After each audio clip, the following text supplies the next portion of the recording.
lane when I pass in the street. Bag of money in the passenger seat. Simcoe's been asking for me on the road from the west to the east. Way up, I might never come down, cause the coast racking up the flame. Dun-dun-dun. Dun-dun-dun. Sports Center. Sports Center. Top 10. We are back and better than ever. Are you feeling good? I'm feeling good today. I'm not. I'm feeling like I just got beat up today. Then I guess I'm Good going to sparring. take the reins from you. Good sparring, I not love it from when Sam. I'm feeling good and you're not feeling good. I Yeah, love that. I I'm love that. feeling I suck your energy out. But we have someone special today. This is episode 39. Did you think that we This were going to is get to 39. 39 when we first started this? I did.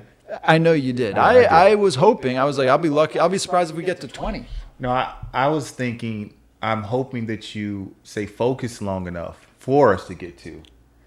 Well, Jay, that's why 39. you're the captain and guy I'm the here. first mate. This guy here. But who do we have today? We have one of my closest friends in the world.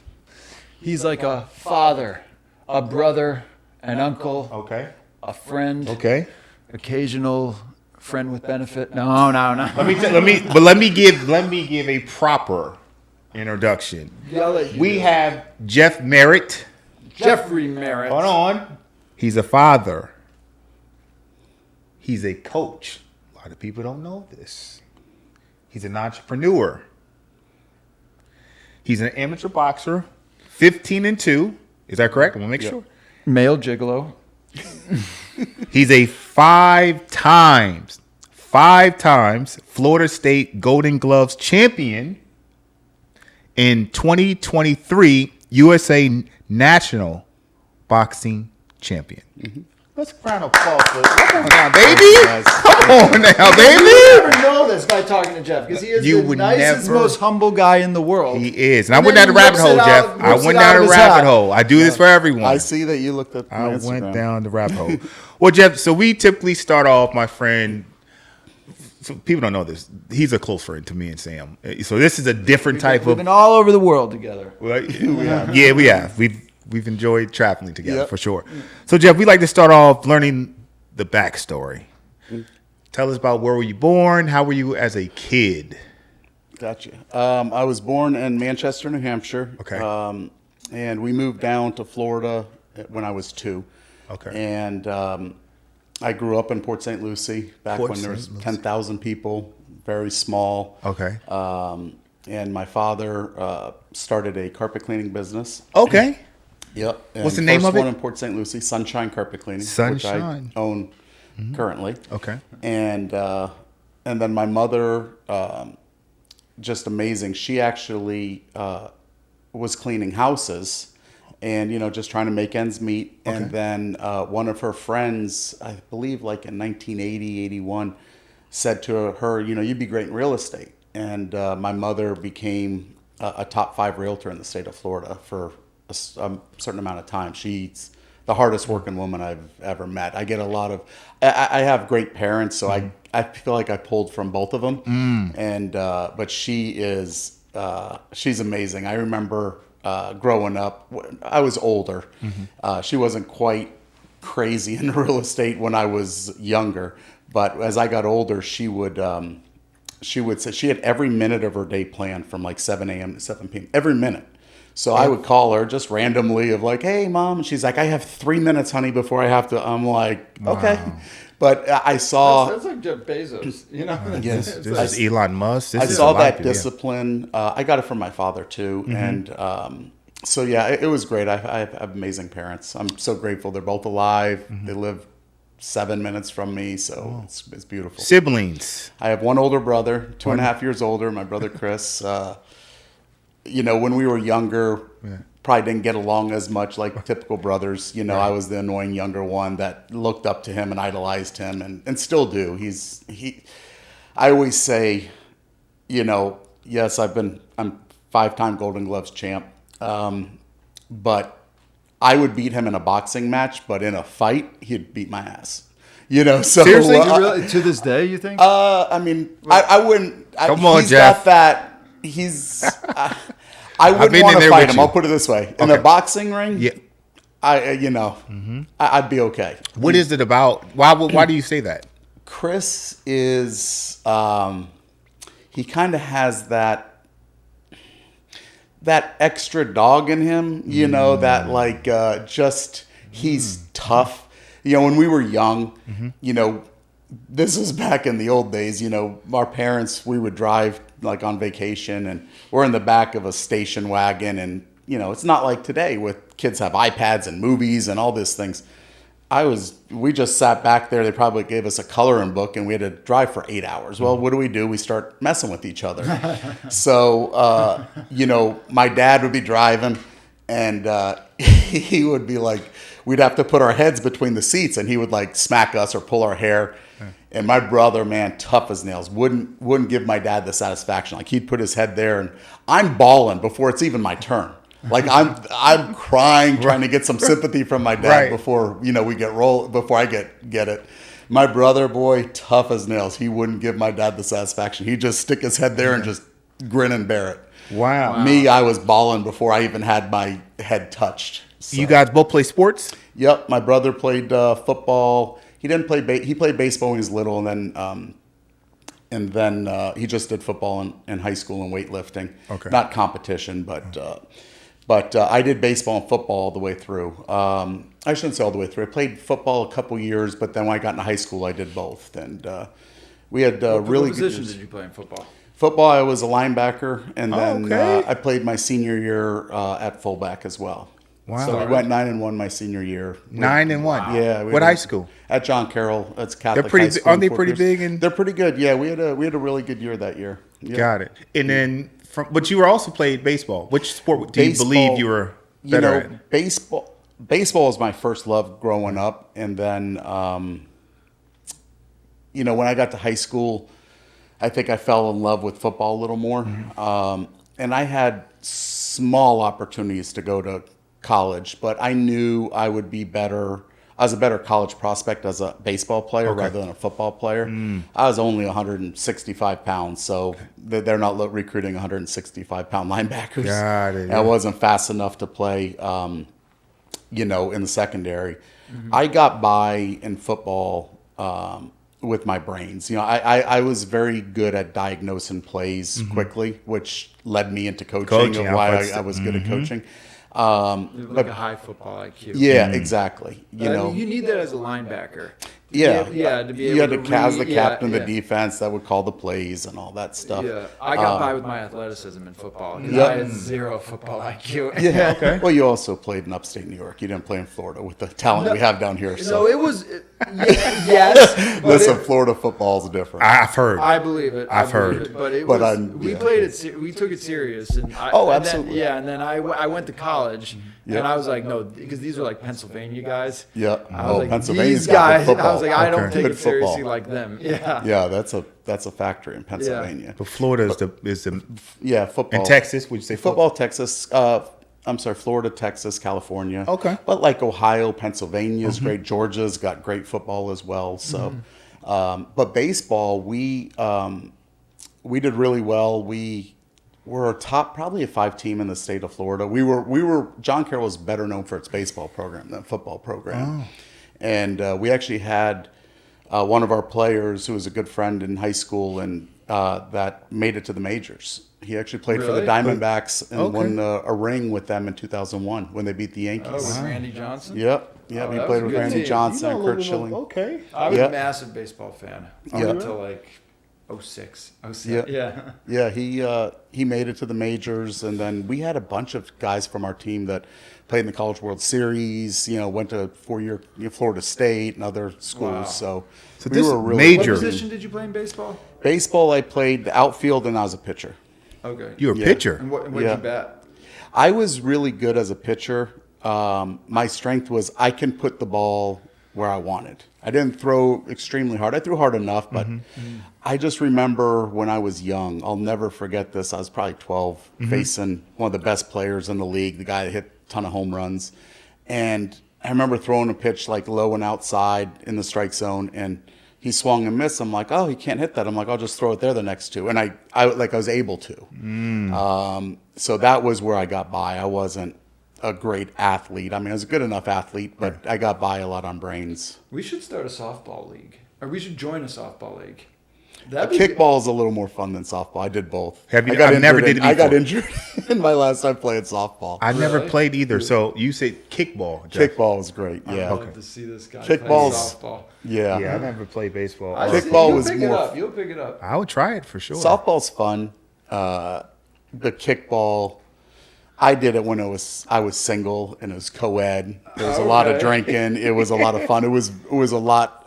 Softball got a little serious, where kickball was just you're up to bat and we're just drinking, and it was just a kind of a fun thing. Okay. Yeah, So, yeah. go ahead. No. Okay. Senior year, what was the decision? College? Was it? So I knew I wasn't going to go probably in football. I Okay. got some letters. My high school football coach, who I'm still very close with, he's a great guy, great coach. He used to call them Buford letters. And the Buford letter is, his dog's name was Buford. He goes, I could say my dog and I would get a letter from a college. So we get a letter from college. Like, Yeah. I remember once I got a D1 letter or from, D1? was that? Division 1? I got a letter from Mississippi State once, but again, coach was like, it's a Buford letter. They send it weren't. you They ever weren't got- an offer. It was Yeah. literally, they probably sent it to Yeah. 10,000 Yeah. kids, and I just happened to be one of them. Yeah. They were not interested in me, but I decided. I started figuring out before my senior year, baseball would have been the way to go. Okay. And I toured like Flagler.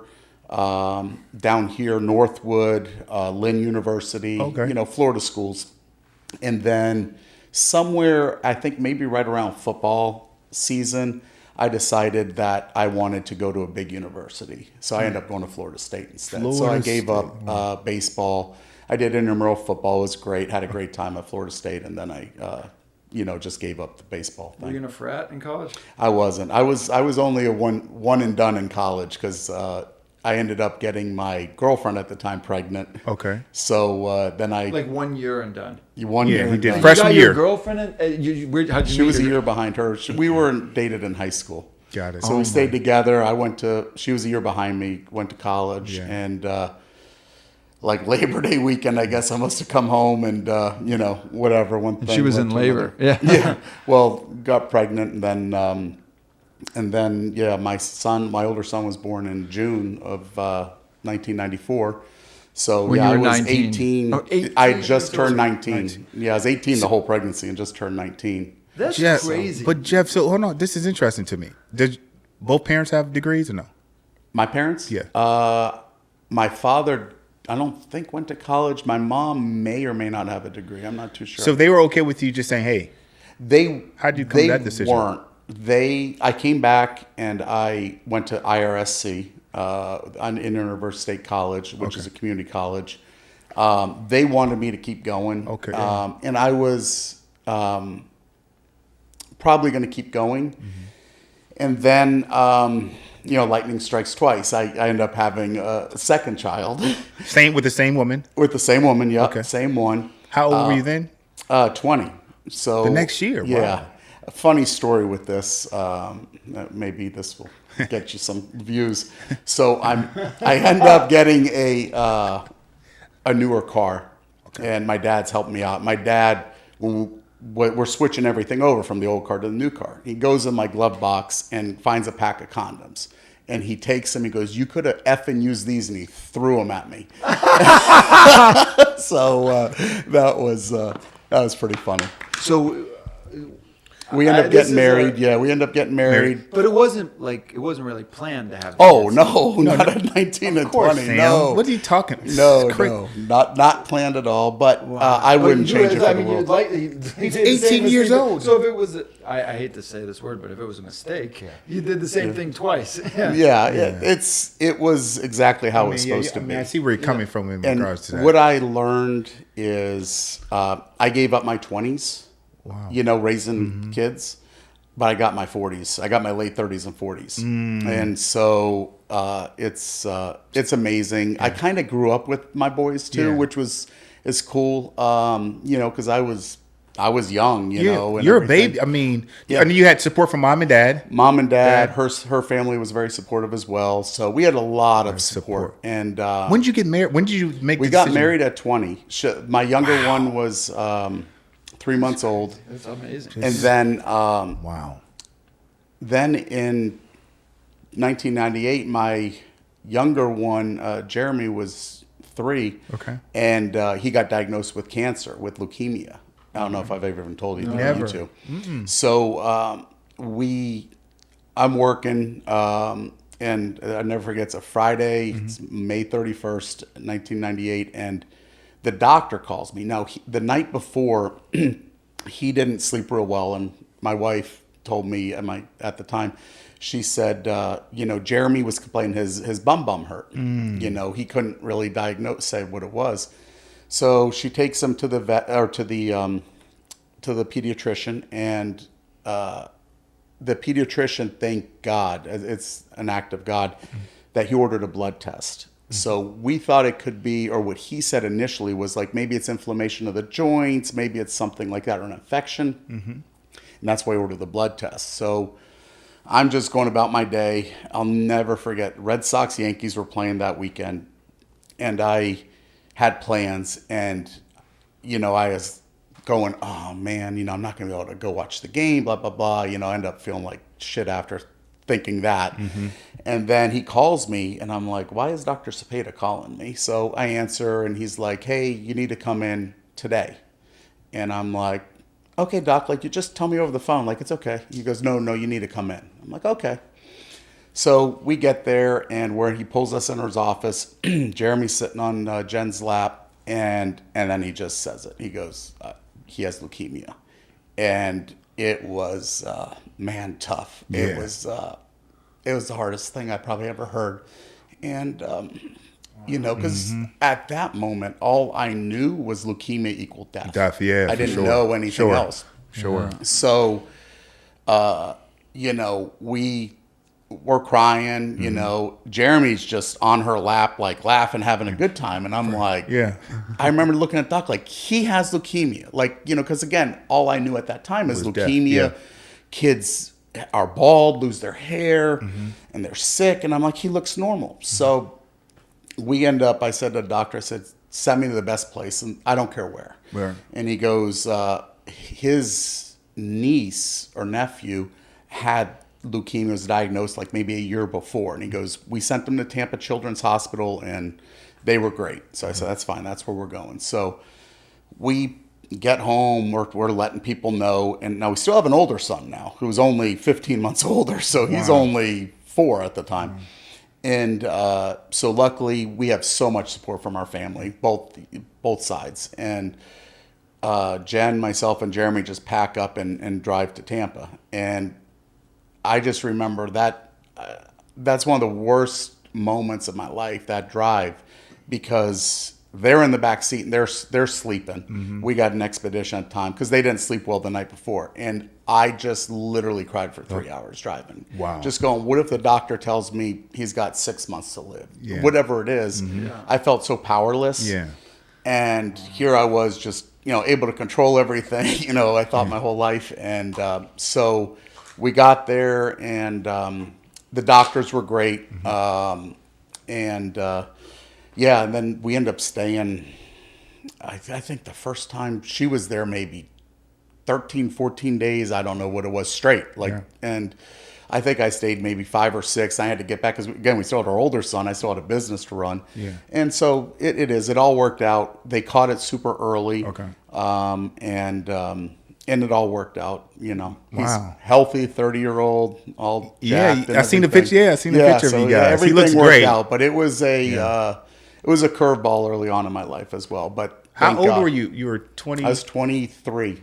Just turned 23. 23. Wow. How long did the whole thing last? He had the chemotherapy was about 2.5 years, and then he had a port inside of him for because he had to get surgery for having the port where they would do the chemotherapy that attached to his heart, and that was in for I think another 6 months or a year. Now that was even after the with the chemo. Anytime he had a temperature over like 101. it was 100. It was something where it wasn't too high. They had to go to Tampa because they had to assume that maybe it was an infection with the port, even if you had a regular cold or flu. So when I tell you my ex-wife would, I mean, it didn't matter. She was a champ. 4 a.m, we had plans to a wedding. It's like you leave. Our lives were just constantly, we just balanced it the best we could. To what age was this? How long? He was about 5 or 5.5, and then they pulled it out. They were able to pull it out. And he has a tattoo over it now and everything to kind of, I think he has like the rosary bead or something. So he's took the scar and made it something memorable for him. Cool. Yeah. So it was pretty interesting. Yeah, I mean, and so how did his physically develop after that? Like, was he kind of delayed or? No, totally good. Totally fine. Totally fine. One side blessing was he's a September birthday. So we started him, instead of being the youngest kid, so he was one of the oldest. oldest ones. And so that was like a little blessing there. But no, played football all the way through, really good athlete and everything. So yeah, everything worked out. He's doing well now, big, strong guy and everything like that. Yeah. So you're 23, 2 kids and married. What are you doing to generate income? So I worked for my dad.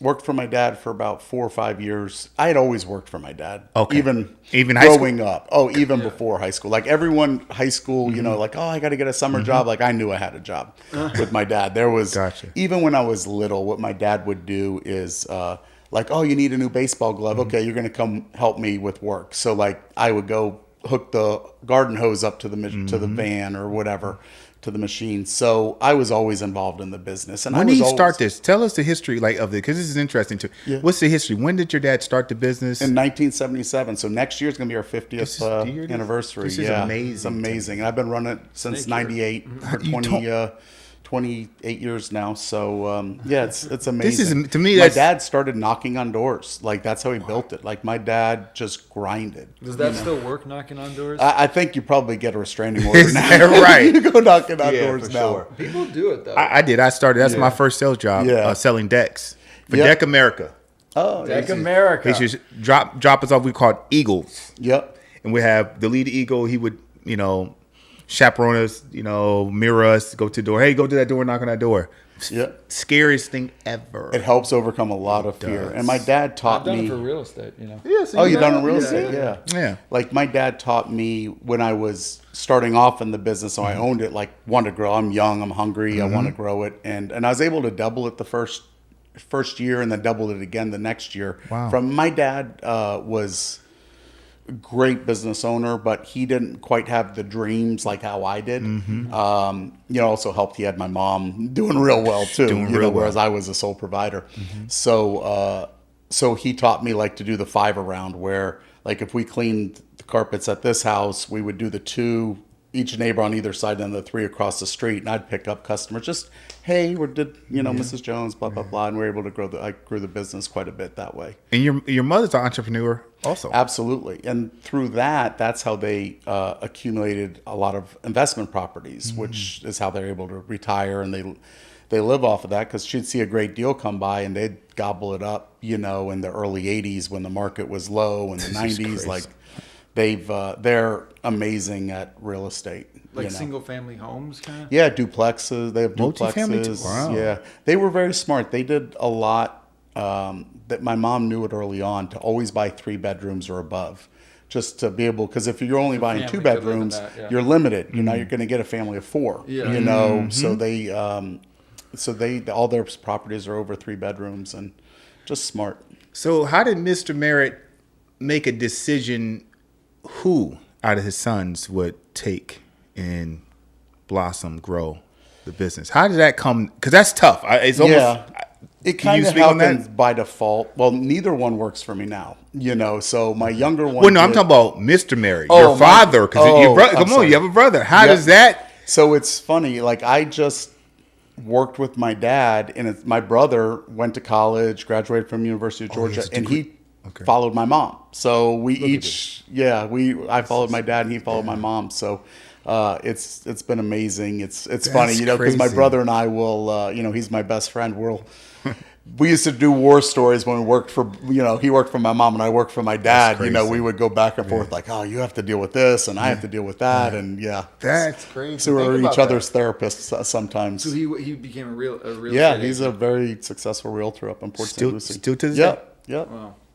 That's crazy. So Yep. he's working same industry as mom. You're went working with my for the dad, family yep. business. Yep, exactly.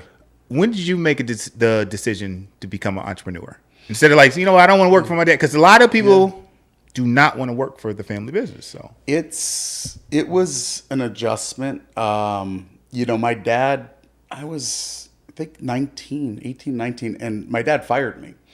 It was the best thing that ever happened. Back then, I was 18, 19. I thought I knew everything. And so he ended up, we were butting heads, and I didn't care about the business as much at that moment. And so I ended up cutting grass for a summer here in Florida. Okay. And I had to carry around a 35-pound weed eater, all day for like $50 a day. yeah. And that built a lot of character. I came back humbled, on bended knee after about 3 months of doing that. And it was great because I look at myself back what I was before and then after, and I took it just so much serious. I was dressing more professional. I was just, back then I was younger, and those 3 months of working in lawn care humbled me, and I realized how good I had it. And so, so that's how it ended up working with that. Biggest mistake that you made in business so far? And what did you learn from it also? Yeah. Because you've scaled the business now. You've added different departments, Yep. different verticals and things. Yeah, I started a mold remediation Yeah. business. I got lucky with that in 2002, right before the hurricanes in 2004. So I did real well with that.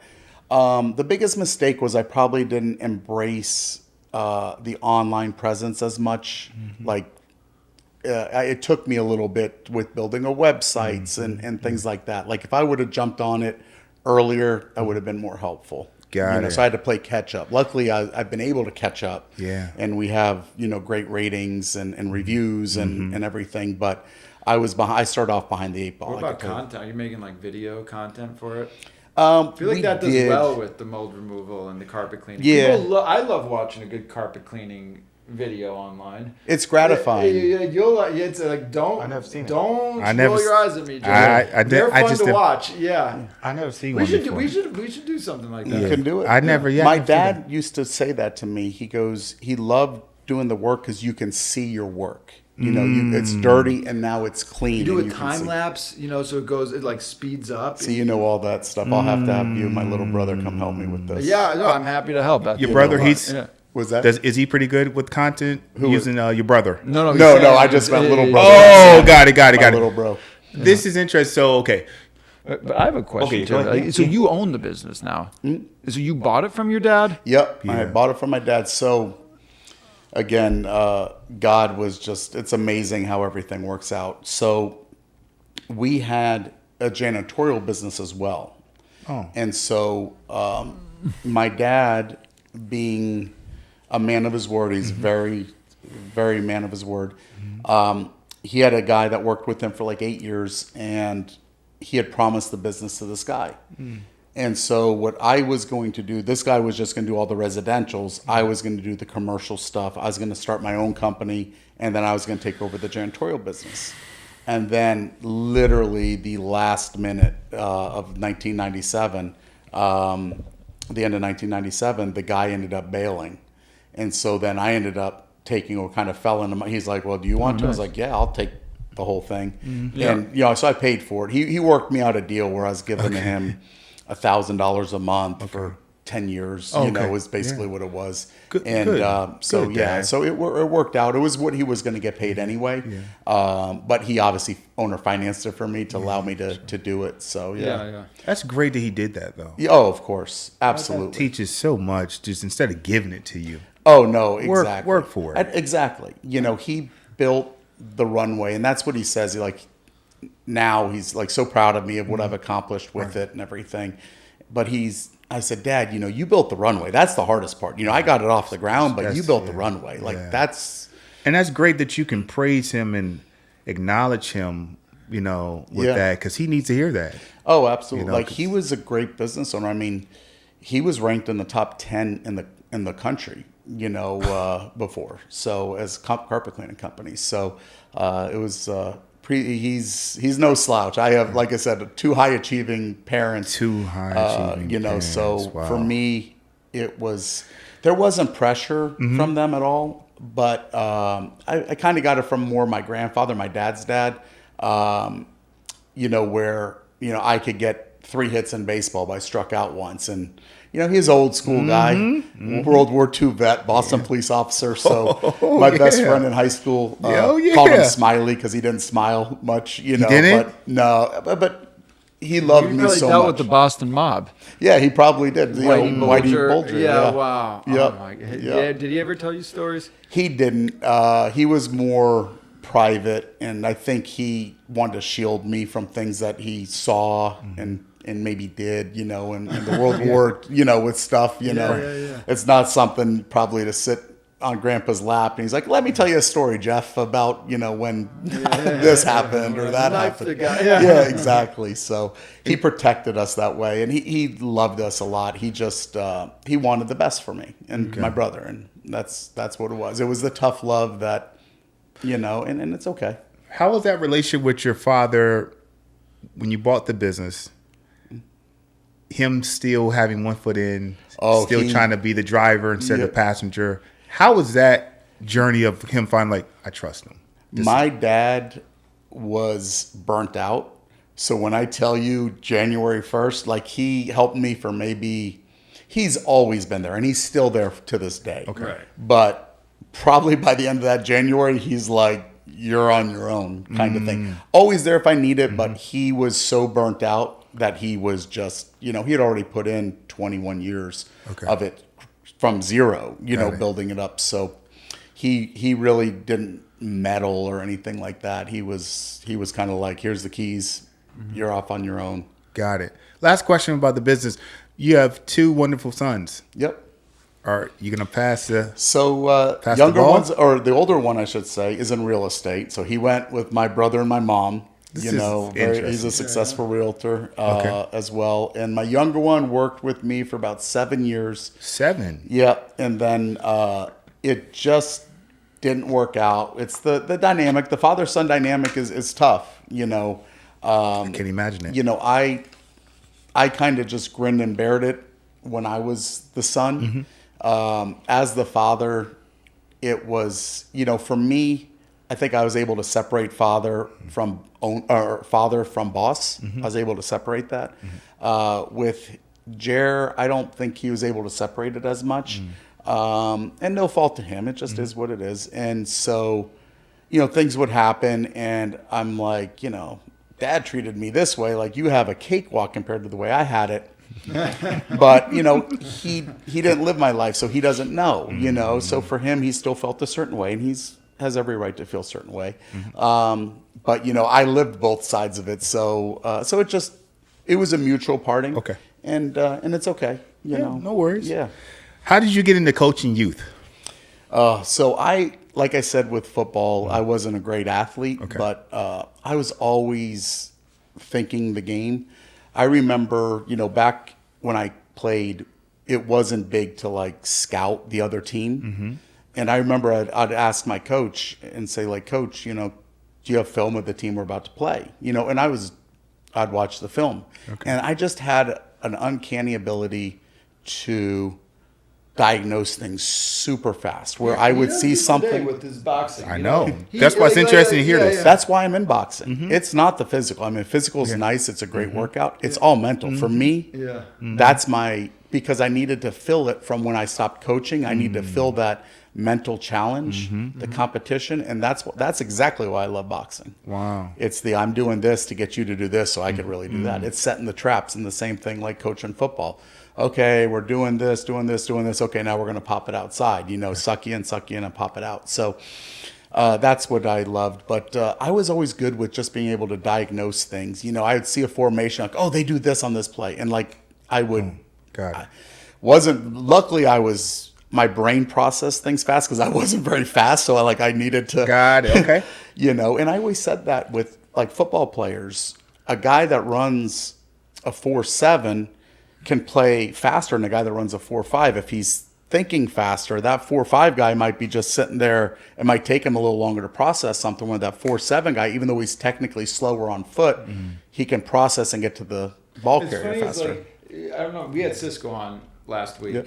and Cisco played football in high school, and he said he had the exact opposite way of looking at the game. He said, my problem was I never could remember any of the plays, and I'd be out on the field. I had no idea what I'm doing.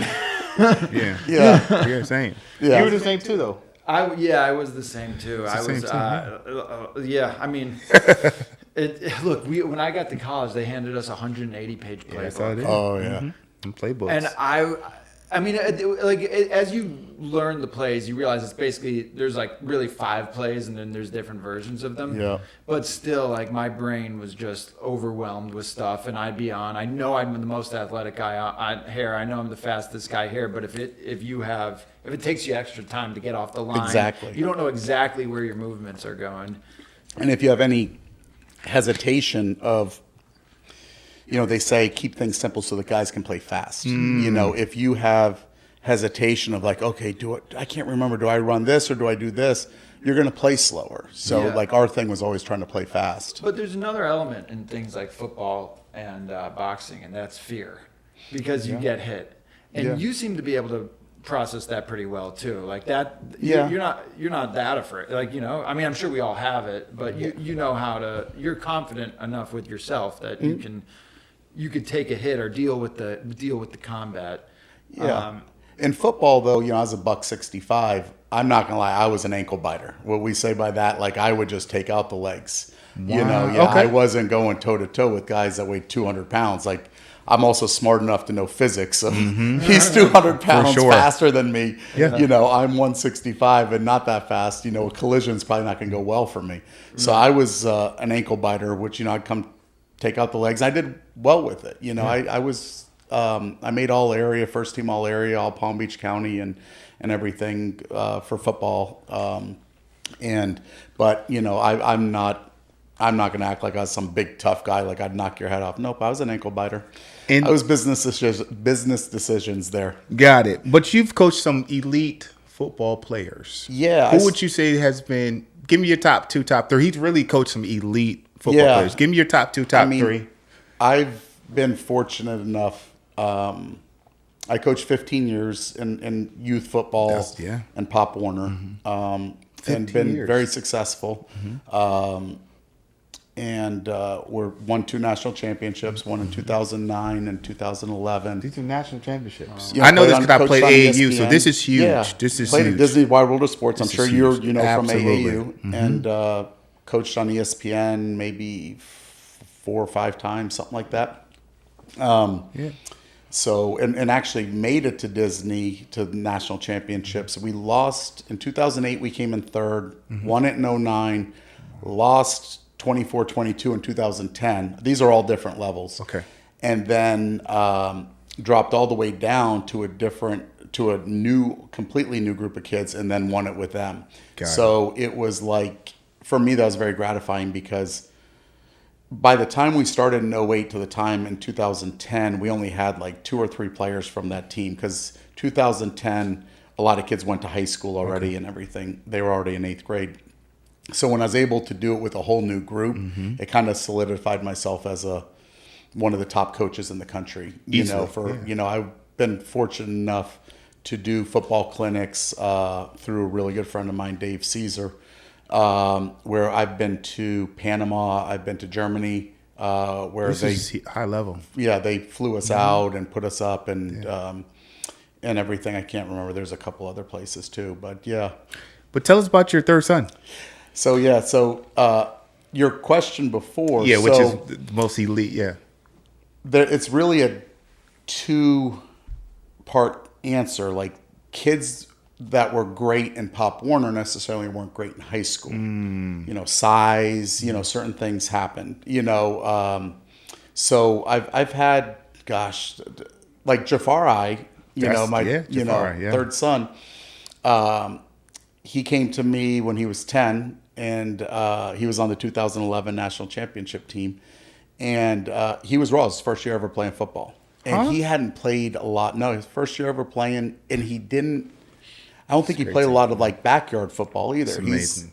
He's has 4 sisters, so it's him and 4 sisters. So they weren't playing football. He played with his cousin, who his cousin is the one that got him in, but it wasn't a lot. Mm-hmm. So sometimes it's almost a blessing because they don't have any bad habits. You can, coach them the way you want mold them to. Yeah, exactly. And he was Jafari is the same kid, same personality that he was 15 years ago. Now that he's in the NFL, plays for the Raiders. Okay.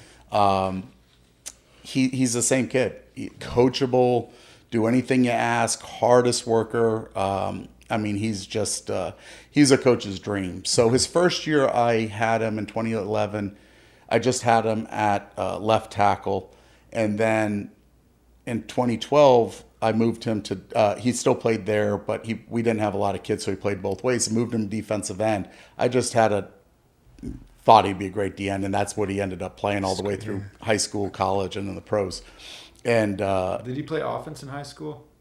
He played a little bit when I coached him at John Carroll. He was like a backup tackle, again, because a small Catholic school with 35 kids, you kind of have to play both ways sometimes. Okay.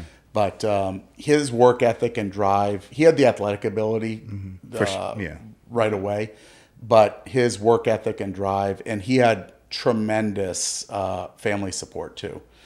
His dad wasn't in the picture, and that's what I kind of filled a father-like role with him. But his uncles, not just Uncle Corey, but Uncle Will too. He comes from an amazing family, and so it wasn't. We just, I would drive him to practice sometimes because his mom worked in West Palm, and she's raising 5 kids by herself. So trying to help him get to practice on time and help her driving them up. And I'd done this for years, driving kids to practice, but something was just different with him and his family. And we just became super close. And then it just grew from there where, I just kind of always looked after him and everything. And he's an easy kid to root for and everything. And then we just really bonded through high school. Like I'd go on his visits and things like that, his official visit. Like when he was a senior, he went to Vero Beach his senior year. And when they did senior night, like his mom and I walked him out and everything. So that was big. I remember this. That's how I knew your connection, your bond it had to be on another level. Yeah. For senior night? Yeah. And even his sisters now, like we're super close, they call me Pops as well and everything. Like I love seeing them. I just saw them a couple weeks ago for his baby's baptism. So it's very close. Last year coaching? My last year of coaching was 2015 in high school. Pop Warner was 2014. And then it's kind of actually funny. I think about this. My friends bust my chops. So from 2009 on in Pop Warner, we won the national championship in 2009. In 2010, we lost by an extra point in the national championship. Won it in 2011. In 2012, we lost to the national champion. 2013, we lost to the national champion. 2014, we lost to the national champion. So it was one of those where either we won it or we lost to the team that won it. So we weren't getting knocked out by, a team that didn't deserve it. So it was pretty cool to see that. How was it? How did you make that decision? I mean, you're winning. I mean, you're going back every year. Most coaches do this. If they're with a winning organization, they stay with them. I was coaching in high school and Pop Warner. I was doing both from 2012, so 12, 13, 14, and then I became the defensive coordinator for our high school, which is my alma mater at John Carroll, in 2014. And I was trying to balance both, and I talked to the head coach, who's a good friend of mine, and I gave up Pop Warner because I needed to focus. When I was doing both, it was Monday was high school practice, Tuesday was high school from 3:30 to 6, and then I'd rush to Pop Warner from 6 to 8. That was Tuesday, Wednesdays, Thursdays. Friday was high school game. Wow. Saturday was Pop Warner game. By Sunday, I had to break down film of the Pop Warner and the high school. So it was too much. Were you married then? I was married. I got divorced in 2013. So this is was that part? I mean, so better question. First of all, how long were you married for? 17 years, 16, 17 years, yeah. She's a great wife. It's just what I realized is you're not the same person at 35 as you are at 16, 17 when you're in the high school love, you know. But she was a great wife, great mother, very supportive with football and everything. But yeah, it was just, you know, something different, you know. Let me ask you, what did you learn about yourself through the marriage and the divorce? I know people always say this, it's kind of cliches, like found myself. I think I found myself first then, and then through another breakup in 2021 is when I really found myself. Like I thought I found myself in 2013, and then in 2021 I was like, oh, you know, I really found myself now. And that's when I've really shifted and everything. How's your perspectives changed on dating and marriage since you've been part of both? Yeah. You're now, well, you're on the other side. You were married. Yeah. Now you're dating. How's it, you know, the whole concept of dating and marriage now for you? Looks like. I'm definitely open to marriage. Okay. You know, I probably, you know, when I first got divorced for the first 5, 6, 7 years, I was like, oh, I'm never going to get married again and everything. Sure. But, you know, my last relationship, you know, was engagement. You know, I was engaged. We were together 6 years, and, you know, so it didn't end up working out. So yeah, I was obviously open to marriage there. I got on the ring. I got on my knee, I know. You know, at that point. We all supported it. I remember. Yeah. Were you there for it? No, I missed. I was out of town. But we saw it all over. I mean, it was everywhere. We all support. He let us know the vision he had and how he's gonna. It was amazing. How'd you propose? Oh, here we go. Here he goes. Let me get a little water here. It was beautiful. I walked right into that one. Yeah. So it was 2024. 24. And I was honestly, I don't even know if you know this, Sammy. Like I was going to be done with boxing. It was going to be I was hanging up the gloves. He told me. I was still going to keep training because I love being around the guys. You know, we're family, as you guys know, at the gym. But I was going to hang them up, and what better way to do it than to, you know, fight in Golden Gloves, hopefully win, and propose in the ring. So I had let everyone know, and my ex had everyone come because they thought it was all going to be my last fight. Now, a lot of them knew the full story. She didn't know. So so I had a lot of pressure on me that fight. I'm not going to lie. Family, he had so everyone's there. Everyone's there. If you had lost, would you have still proposed? Yeah. He was committed. I remember. Yeah, I remember this. I was so. Berto, you know, my coach had the ring in his pocket. You know, so I guess this. I could see him loving this. You know, he's a Latin lover. They live for stuff like this, right? So Coach Mooney was in my corner that fight too. Coach Mooney was. Yep. He knew. So he knew, and so. Did they all support? Were any of them like Jeff? No, we all supported. Everyone. Like it was did. the fairy tale thing, and And you're fighting at the Hard Rock. Fought at the Hard Rock. Fighting a guy that's like 6'4", 220. I fought in heavyweight then. I was probably like 210. And end up knocking him out in the first round. Not knocking him out, but actually the first time ever their corner like stopped the fight. Like it wasn't going well TKO? for him. Yeah. But, was it his first fight? Like, I think it was his first or second, you know. But I think early on they knew, like, some of these guys sign up for Golden Gloves and then they don't know they're like going into the ring with me, like the experience, one of the last 4 years, Right. and then they figure it out after about a minute of, dropping, getting countered and things. And so, end up, they stopped the fight and then, I have her come in the ring and she thinks I am bringing her in the ring just to get pictures. Cause I kind of told her, I was like, I'm going to, have you come in the ring after so you could take pictures in my last fight.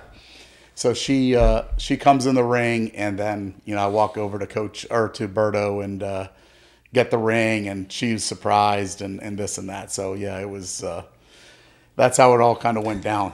So I was done with boxing or with competing. And I remember I called Jay like the next week. I never forget this. And I didn't know what to do because everything I'd done for 6 years was competing, or 5 years, whatever it was everything was for boxing. When I weight trained, it was for boxing specific. And so I just remember going like, what the heck do I do with my life now? Like, I know it's just a hobby. An identity Exactly. crisis.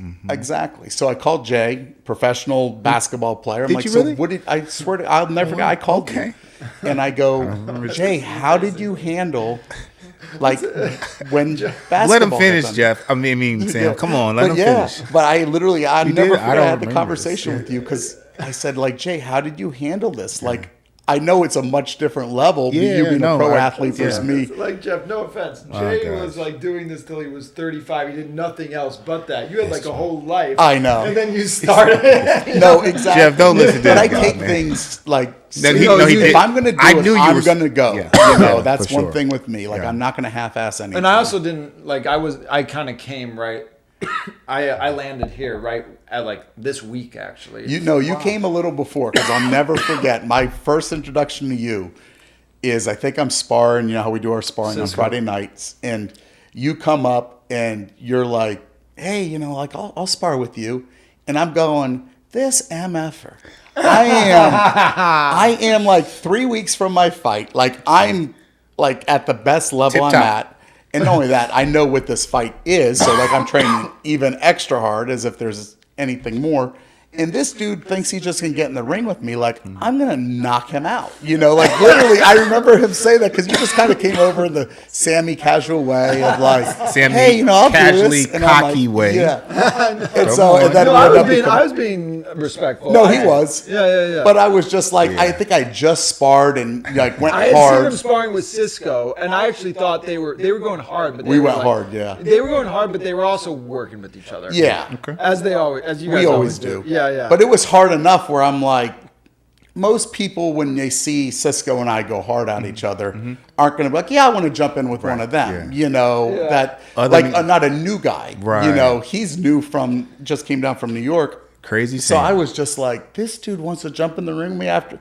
Like, Crazy I guess This I is had what he thought- was thinking, because you know what Jeff said. He was like, "Yeah, man." no, That was so nice. I was probably, but like, you guys, I think it's just, those competitive juices are going after sparring hard with Cisco. Yeah. So that confidence / arrogance is like kind of high, as, when you're going, you need that. Totally And- understandable. And Yeah, so, totally understandable.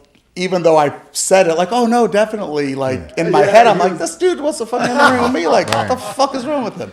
This skinny, tall dude, and Right, everything. right. But Well, then Cisco, you know what happened that night? They put me in the ring to like get beat up, and Who put you in the ring? Cisco.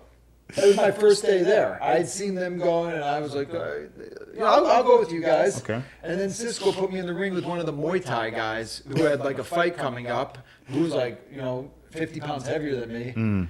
And I think we were like getting like I think I did well against him. And afterwards, Cisco was like, "All right, you're cool with us."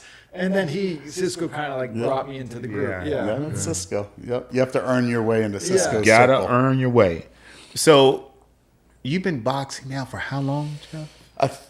10 years now. 10 years. I've been years now. competing now 7. This is my 7th year competing. So 7 I never planned on competing. Like I got into boxing I was big into weightlifting and I wanted to lose some weight. And so I was like, you got an elliptical machine, treadmill. I was like, let me do boxing.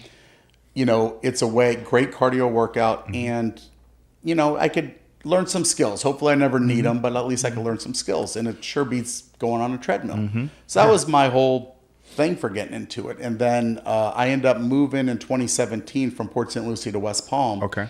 And that's when I got hooked up at Palm Beach Boxing. And then I started sparring more. I was sparring in Port St. Lucie, but then I started sparring more, and I just fell in love with the mental aspect of it. Do you remember your first time sparring? In Port St. Lucie, I don't, because we like sparred quite a bit. But down here, I don't remember who I sparred first. I can't remember with that. But it was, I just fell in love with it. And then, you know, I started dating my ex, who was 12 years younger than me. Okay. And so in 2019, I'm like, you know, I'm not going to lie, you know, ego was pretty big for me, you know, and I'm like, you know, I think we're at Rise of a Warrior, which is a MMA event up in Fort Pierce, and I'm, you know, maybe I think it was the one in July, and it was the one in July, and I'm like, I could beat that guy. You know, you sit in those, and all of us guys are like, oh, I could beat that guy. I could do this. So I ended up, the promoter is a really good friend of mine who was actually my original boxing coach. And so I told him, like, hey, I'll fight. And so we ended up getting a match in November of 2019, and I fought, and it was boxing, but it was in an octagon. Okay. And yeah, I ended up winning, and so I thought I was going to be like 1-0 and retired, and you know, be like Mayweather, retire undefeated at 1-0, and then That's what I should have done. To be and then I heard about USA Boxing, and then I'm like, oh, so there's this competition, there's this that. So I got into it, and then in 2020 I lost my second fight. And That was tough. yeah, it was humbling. It was exactly what was supposed to happen. You know, I lost 2-1. Guy was good, and was definitely better than me. You know, on that day, and it was okay. You know, but then I went and I got stem cells in my shoulders the next month in Colombia, in Medellin, which we toward that facility. I had 3 rotator cuff tears on my right shoulder and 2 on my left, and so I would have been out 2 years for the surgeries, 1 in each shoulder. And at that point I was like, I'm never going to box again after taking 2 years off. So I did that, and amazing, like after 4 or 5 months I haven't had pain in my shoulders since, you know, and I've since then gone 14-1 since the shoulders, you know, been healed. Again, what is stem cell surgery? It's not surgery. They Stem actually inject stem cells into the area. It means nothing to me. So stem cells, basically, there's the certain kind that come from an umbilical cord. Those are where you have to get them from out of the country. And the way that they treat it there, which is amazing, Jay's seen it, the lab, the way they do it, the way they handle it there, they say they still lose 5 to 7%. So like if I got 25 million stem cells, they give you 27.5 million or whatever it is. They give you an extra 10% because of the 5 to 7% loss. So when I talk to people about stem cells here, they go, oh no, you know, my guy gets the same ones you do. He gets them shipped in. I'm like, listen, you're paying for 10 million. You're probably getting 1,000 that are alive, you know, just based on the way that they are. So in Colombia, there's one in Mexico as well. But I went to BioAccelerator, which when I went in 2020, I share the same stem cells as Kamaru Usman, Frankie Edgar. We all did it together. And You have pictures too. yeah, pictures, yeah, with them.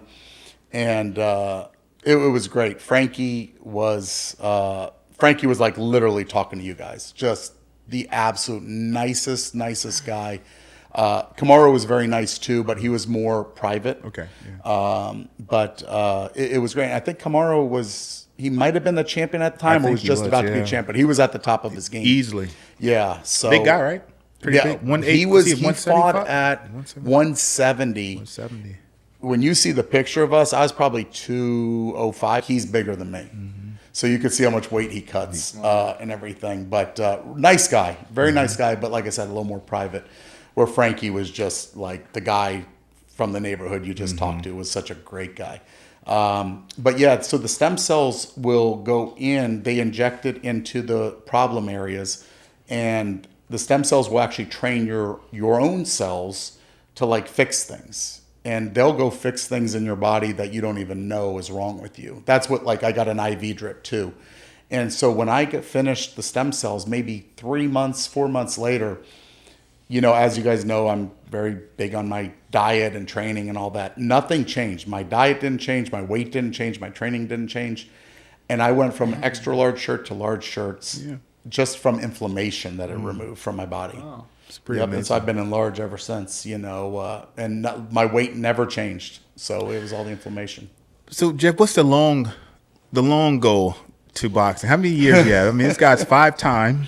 Yeah, 5 in a row, actually. Yeah. So when are you going to say, I'm taking off the gloves? So it was supposed to be in 2024. That's what I remember. That's why I'm Yeah, oh, no, asking it you was this done. question. It was He done. He told me. And then, you know, I kept training, as you guys know, because I train with both of you guys. And then about 3 weeks from last year's Golden Gloves, I said, this was after, you know, the breakup. I was like, you know, when I eventually meet someone, they're probably going to, you know, they're going to see the belts and, oh, do you box? And like, I didn't want to tell my future girlfriend, oh yeah, my last fight was I got on my knee and I proposed to my ex.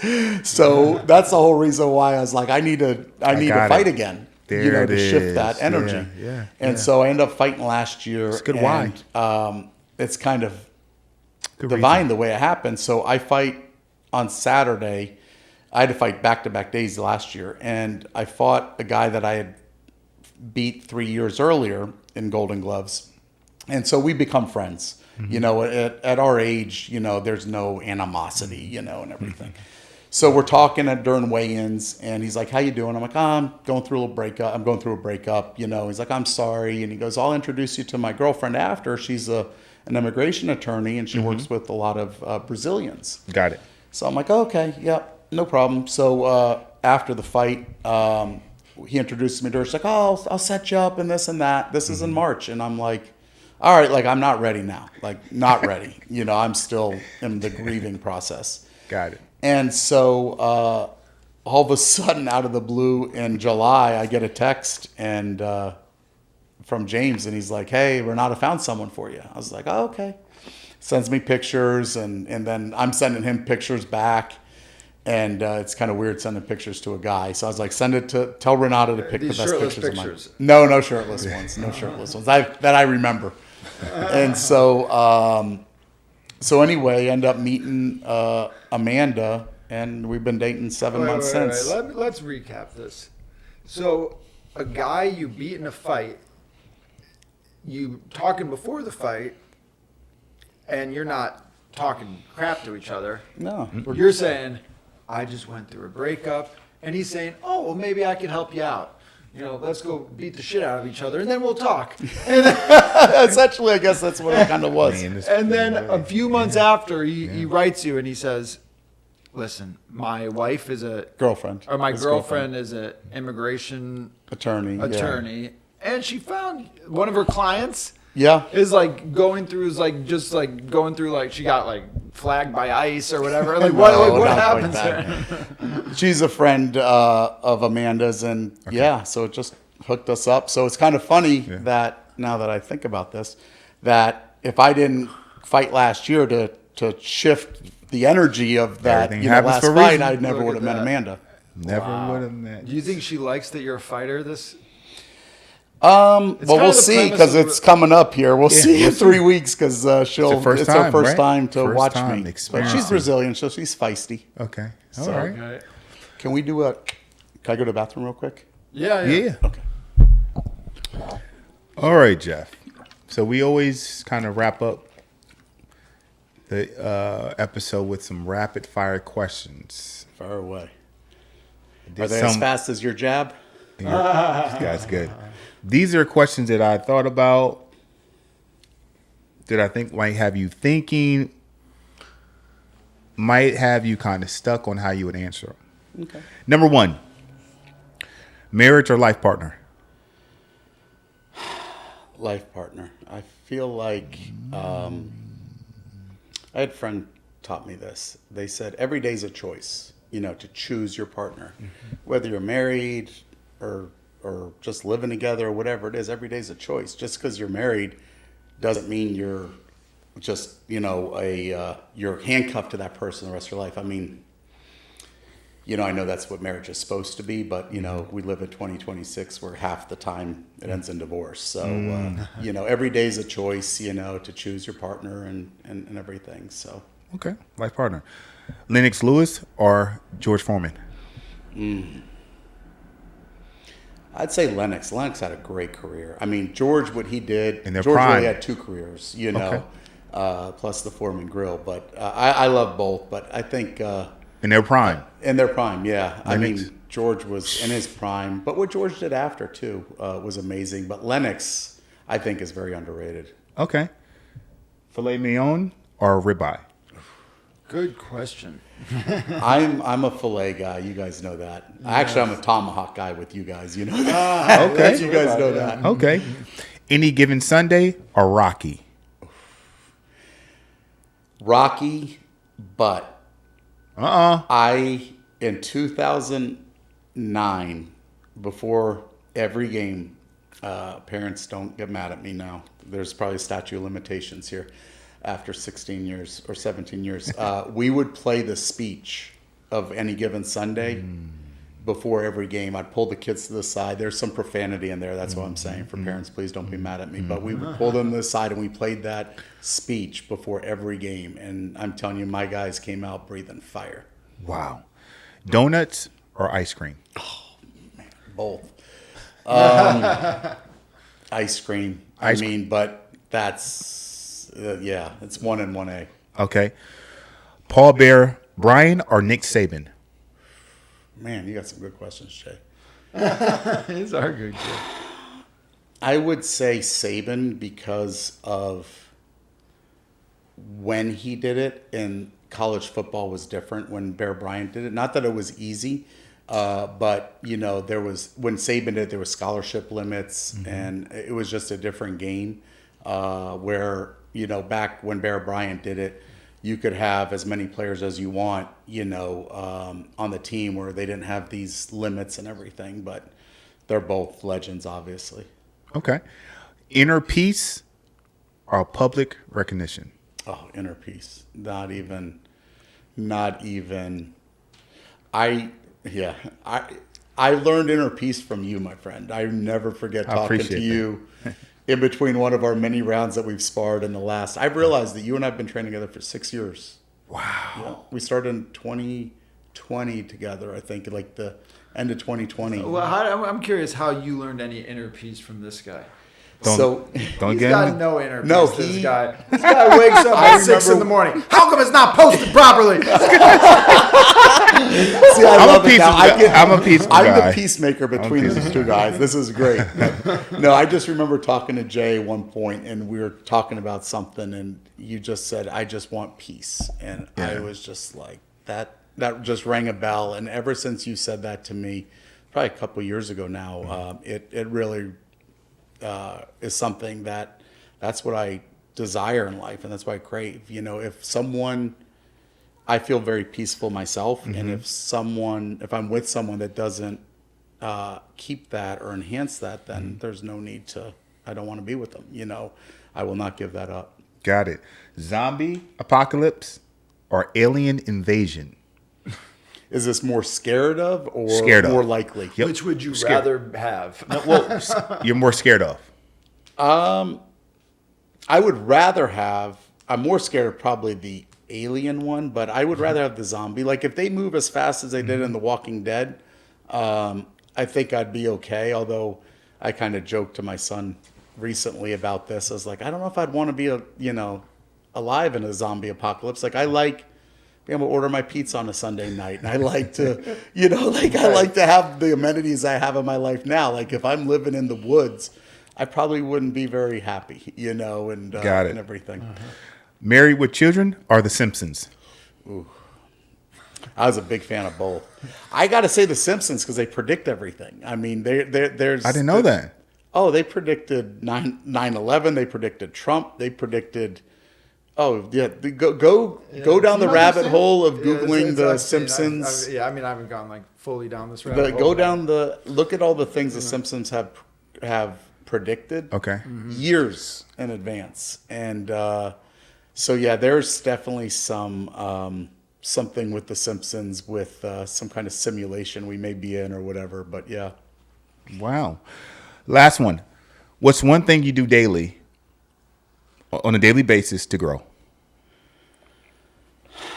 And there's a few things I know of, but you can, disclose. I meditate.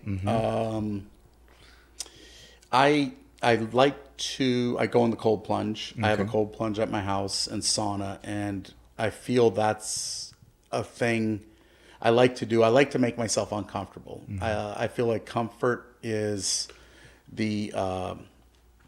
where comfort is, growth can't happen. And so, I've done cold plunges for over 2 years now, and the health do that benefits- every day, the cold plunge? I do 5 days a week during the week. Yeah, Wow. sometimes I'll do on the weekends. How long do you do in it? 6 minutes, 50 6 degrees. minutes at a time? 50 degrees. Yeah, It's amazing. That's insane. And that's amazing. After 2 years, I could tell you. Do you go in a hot tub after, or what do you do after? No, I make my body heat it back up. I make it like respond in a 6 minutes? How do you get through that? mental toughness. Do you listen to anything? Yeah, I have a meditation I listen to as well when I'm in there. But I could tell you this, after 2 years, the first 5 seconds still suck. Okay. Or 10 seconds. What I've learned is breath, is when I put both feet in, I take and then as I drop, and I go right up to my neck, hands in, everything, all the way in. Like a lot of people keep their hands out. I go all in and up to my neck. And I just take that first breath because like I'll go in and I'll let out a Ric Flair woo. Like it's freaking cold. I can't believe you do this 6 minutes a day. Yep. Have you ever done it? Yeah, of course. But he has I his own. I don't think you could last 6 minutes in there. Nobody can really. This is This is learned behavior now. Yeah. I lasted 3 minutes. Yeah. And that's not fun. Yeah. It's funny. I went to a friend of mine's place out in the San Juan Islands off Seattle last July, and I wanted to do a cold plunge. So I actually went into the ocean, which was probably in the mid 40s, and sat in there, like dropped down and went up to my neck just to kind of get the cold plunge feel. I only did that once, but it's a little different with the water, with the ocean, because it's moving. Whereas when I get into my cold plunge at my house, it's stagnant at some point, after you go in. So your body kind of creates an insulation a little bit. Like Joe Rogan has one that actually moves water. So his is like hardcore. Like mine's 50 degrees and it's still cold, but when you have that moving water, it makes it even worse. I could tell the difference. A few times when it was getting calibrated, it would drop to like 45 degrees. That 10% is monstrous. 45 degrees hurt. I mean, I sucked it out, but it hurt. What benefits do you get from it? Oh, the health benefits are incredible. There's Gary Brecka is the guy that I follow big with it. It basically I used to have all this memorized.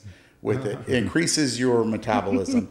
They say doing a cold plunge will, like if you do cocaine, your dopamine rush is like 9 minutes. A cold plunge is like an hour and a half with it.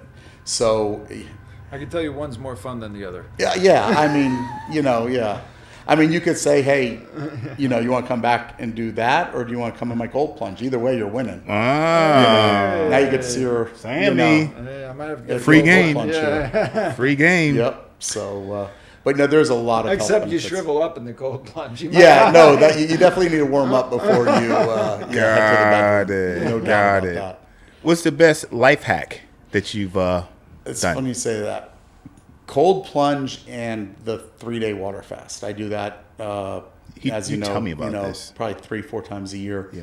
And the way it's been explained to me with the 3-day water fast, is we have dead cells inside our bodies, and those are the ones that a lot of times create cancer. And so it's like you have these cells, and it's like you constantly bring your garbage to the road, and this 3-day water fast is like clearing all that garbage out. And that's, with the dead cells and everything. And I just did one at the end of January, and it's like, I don't do it to lose weight. I lose weight as a benefit, but I do it actually after I feel like Superman. I mean, and I've sparred. This time I wasn't as good with energy, but the last few times that I did it, I remember sparring probably with you guys on Tuesday, the second day. I'll eat Sunday night and I won't eat again till Wednesday night. And usually that second day it's actually seems like a contradiction, but I actually have amazing energy.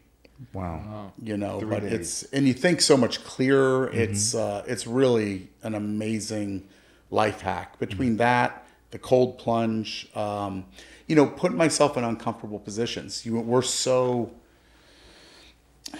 I don't feel like we were designed to eat 3 square meals a day. Our ancestors, our cavemen days, we certainly didn't, So the second we get hunger, we go grab something to eat. There's that, we won't sit in that uncomfortableness, or a lot of people won't. I try to lean into that uncomfortableness sometimes, with the 3-day water fast, with the cold plunge. It's uncomfortable. It sucks. Yeah. But, leaning into it, I have a sauna, going in the sauna, I try to lean into that uncomfortableness, even sparring, going against new guys, like, okay, is this guy going to take my head off? Is it not? Trying to get in that uncomfortable. How did you get into this?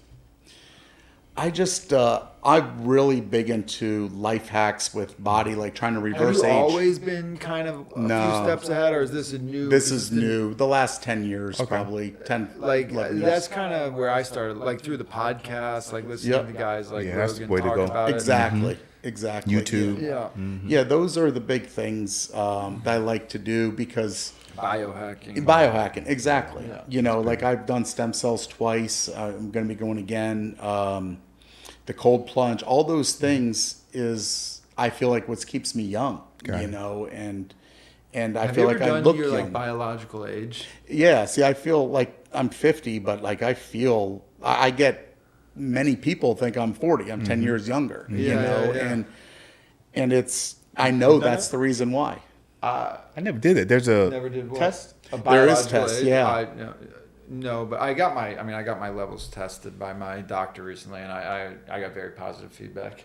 I'm sure us all did. You don't want to say numbers. You just want to. I can show you. I don't. No. I mean, you won't even believe me if I tell you what he said. He said you have the. I don't believe him either. He said you're in shape of an elite professional athlete.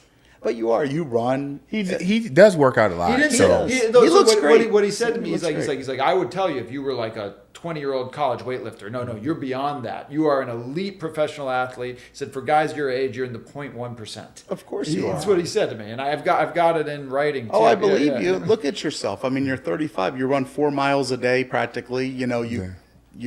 Jay and I tapped out today. Yeah, you could sparring keep going. 10 rounds. You're in better shape for sure. 3 or 4 rounds later, after it's us. funny, we could do all the biohacking in the world. We still can't touch him with He's the Megatron, man. I'm telling you, I say that all the time. I say it to Jay, and I know it's going to make him uncomfortable. I've gone against, with Bermain, heavyweight champion of the world 10 years ago. Don't insult our next guest. No, but I mean, listen, Bermain hits harder. Bermain's cracked a rib of mine before, But Jay's like Megatron. Yeah. Jay is the most physically gifted boxer I've ever gone against. And on top of that, he's ridiculously smart. He should fight? Do you think he should? I've been begging him to fight. Well, this is about years. Jeff. Can we go back to our guest? See, I knew it would make him a little uncomfortable. So, Jeff, just a few more questions. Can we first showcase the belts? Because my next question is, do you think you're famous? So while you bring out these beautiful belts, you can answer that question also. Do you feel you're famous? So this one is, I won in Vegas. Okay.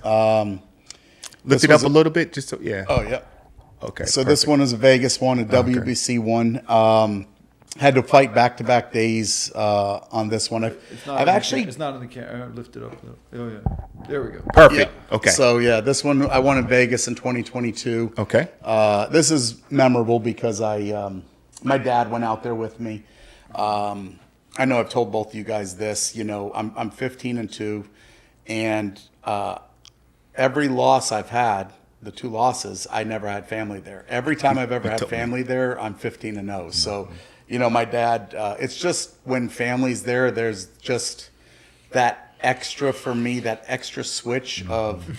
They could put Mike Tyson in the ring with me. If my family's there, I'm not saying I'm going to beat you, Mike. I'm not saying I'm going to beat you. Right. But I'm coming. Yep. You're going to have to beat me. Yeah, I'm not going to be, and so that was a memorable one. I've actually fought in 3 tournaments where I've had to fight back-to-back days. And all 3 times my opponents had the bye. And luckily I've won 2 of the 3 tournaments. So that was the first one I won fighting back-to-back days. Okay. Which was awesome. This one I think was my first Golden Gloves. Yep, my first one in 2021, which was pretty awesome. Wow. It was memorable. I thought I would just, honestly, with Golden Gloves, I was like, oh, just, I won once. That's great. I could always say I'm a Golden Gloves champion. And then I just kept boxing. So I luckily won again in 2022. And, Look at this. so that was a memorable one. The first 2 were at Palm Beach Boxing. Okay. And then this one is 2023, where I fought at the Hard Rock. Wow. So this was It's nice. Hard Rock a on it, good too? one, yeah. This is the one I was just telling you guys about earlier. We were having a Do conversation. you ever walk around the house in those belts? No, I mean, I was going to say a joke of like, that my girlfriend has asked me just to wear my belts and nothing else, but no, I don't want you guys to have that visual.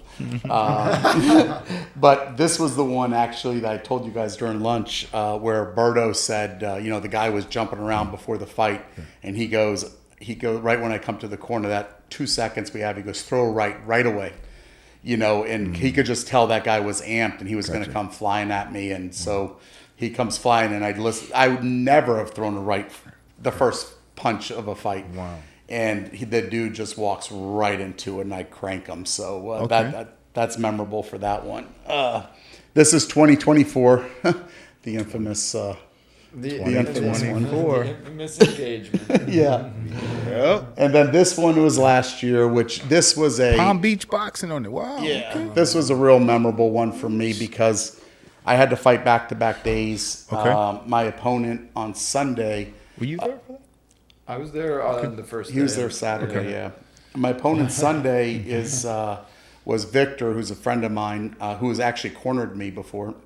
And I have a lot of respect for Victor. He had 60 fights. He had the bye. And he's, I think, like 6-7 years younger than me. So, at my age, even as much biohacking and everything I do, you fight one day, you're a little sore going in the next day. For and sure. So to be able to, suck it up basically and beat Victor, who's a really good boxer, this one's very, very memorable for me, as well. And this was one that I did, with my first one without my ex in the picture too. Like this one I was single, so this one will always kind of like the Ricky Bobby, at the end when he has his car and it just says me, like he did it for him. Like this was kind of my. That was I for did it you, for me. for sure. What's your definition of being famous? Well, I could tell you my not being famous moment was I think it was 2009. Won the national championship in Pop Warner. Was I think we're on ESPN and nice article about us and everything. So I thought I was like, hey, pretty big. And then when I was Right. cutting my grass the next day, then I realized I really wasn't that famous. It all kind of went from here and then just kind of went downhill. And it was great moments from coaching and everything. All the championships and the accomplishments are great, but the impact that I had on the kids is what the real reward is. And seeing them to this day, I'll run into one of them at lunch or this or that. And when they run up, hey, coach, how are you? Like, that's everything, Is that the legacy for you? Absolutely. Yeah, absolutely. I got caught up, obviously, I'm a competitor. I want to win, but the real purpose now, as I've gotten older and wiser, and probably less testosterone, I've realized that, the impact I've had on those kids, those young men who are now great fathers and husbands and business owners and things like that. That was the real key. And you're fighting, last thing, you're fighting 3 weeks, hopefully 3 weeks from today or tomorrow. It depends when the schedule comes out at the Hard Rock again. Trying to go for number 6 in a row. 6 in a row. Try to add to the family here. So yeah, we'll see. I feel like I'm in the absolute best shape. My sparring's the best I've ever been. I have amazing people to spar with. Our gym is it's a family. We have pros that jump in the ring with us and are very respectful of us, but they'll give us great work. So I feel like our gym gives me an absolute advantage to over whoever my opponent is. And I always try to push it harder in training to make it easier in the fight, as well. Last year for you?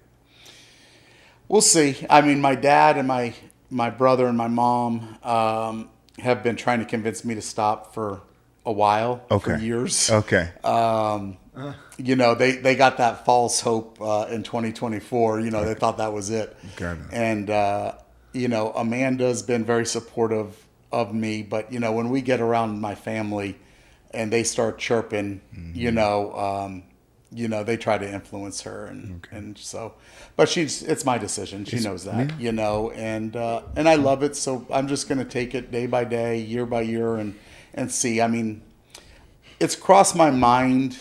I would love to win, 10 years in a row. I knew that's the goal. I was waiting for it to come out. I was waiting for it to come out. Crossed my mind. Okay.